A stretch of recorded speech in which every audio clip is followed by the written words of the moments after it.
Eastern ആണെങ്കിലും അല്ലെങ്കിൽ മേളം അല്ലെങ്കിൽ മലബാർ ഗോൾഡ് എല്ലാം ഒരു ബ്രാൻഡാണ്.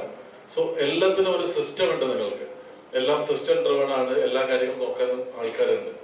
പക്ഷെ ഇതൊന്നും ഇല്ലാത്തൊരു കാലം, തുടക്കകാലത്ത് നിങ്ങളെ കൂടെ നിന്ന് നിങ്ങളെ സ്ട്രെങ്ത് ആയിട്ട് നിങ്ങളെ വളർച്ചയിൽ കൂടെ നിന്ന ആൾക്കാരുണ്ടോ? അവരെ നിങ്ങൾ ഇപ്പൊ എങ്ങനെയാണ് അക്കോമഡേറ്റ് ചെയ്യുന്നത്? അവരിപ്പോഴും കൂടെ ഉണ്ടോ? കാരണം ആദ്യ കാലത്തിനേക്കാളും ഒരുപാട് വളർന്നു. അപ്പം അവർ ചിലപ്പം അത്ര എഡ്യൂക്കേറ്റഡ് ഇല്ലാത്ത ആൾക്കാരുണ്ടാവും. അങ്ങനത്തെ ആൾക്കാരെ ഇപ്പം നിങ്ങളുടെ സിസ്റ്റത്തിൽ എങ്ങനെയാണ് നിങ്ങൾ അക്കോമഡേറ്റ് ചെയ്യുന്നത്?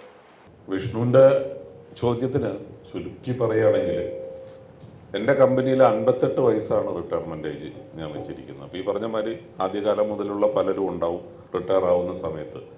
പക്ഷെ ഞാൻ എന്താ ചെയ്യുന്നതെന്ന് വെച്ചാൽ, പുതിയ തലമുറയെ പ്രൊമോട്ട് ചെയ്ത് ആ പൊസിഷനിലേക്ക് കൊണ്ടുവരികയും ഇവരെ കൺസൾട്ടൻ്റ് ആക്കി മാറ്റുകയാണ്.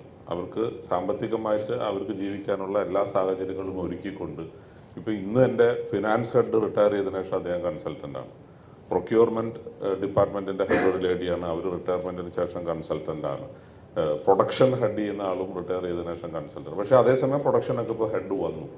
ഇവരുള്ളത് കൊണ്ടാണ് ഞാനിപ്പോൾ ഇവിടെ ഇരുന്ന് ഇങ്ങനെ സമാധാനമാക്കിയിരിക്കുന്നത്. അപ്പോൾ അതിൽ നേരിട്ട് അവർ മറ്റുള്ളവരോട് അവർ ചെയ്യുന്നതിനെ ചോദ്യം ചെയ്യുകയോ ആക്ഷൻ എടുക്കുകയോ ചെയ്യുന്നില്ല. പക്ഷെ കൃത്യമായിട്ടുള്ള റിപ്പോർട്ട് എനിക്ക് വരികയും എന്നെ കൃത്യമായി ഗൈഡ് ചെയ്യാൻ അവർക്ക് സാധിക്കുകയും ചെയ്യുന്നുണ്ട്. അവർ അറ്റൻഡൻസ് നോക്കേണ്ട ആവശ്യമില്ല. വർക്ക് ഫ്രം ഹോം ആകാം, ആഴ്ചയിൽ 2 ദിവസം വന്നാൽ മതി, ഓഫീസിൽ ഇരിക്കണമെന്നേ ഇല്ല. അങ്ങനെയൊക്കെയാണ് ഇപ്പോൾ ഞാൻ ചെയ്തിരിക്കുന്ന താൽക്കാലികമായി ഞാൻ എടുത്തിട്ടുള്ള ഒരു സ്ട്രാറ്റജി. കാരണം ധാരാളം പേര് ആ ഒരു ഏജ് ഗ്രൂപ്പിലുണ്ട്. ആ കൂട്ടത്തിൽ ഞാനും പെടും.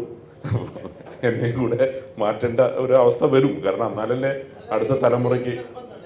അപ്പോൾ അത് ആലോചിച്ചുകൊണ്ടിരിക്കുകയാണ്. പക്ഷെ ഇത് എന്തായാലും വളരെ സക്സസ്ഫുൾ ആയിട്ട് എനിക്ക് ഇംപ്ലിമെന്റ് ചെയ്യാൻ സാധിച്ചിട്ടുണ്ട്.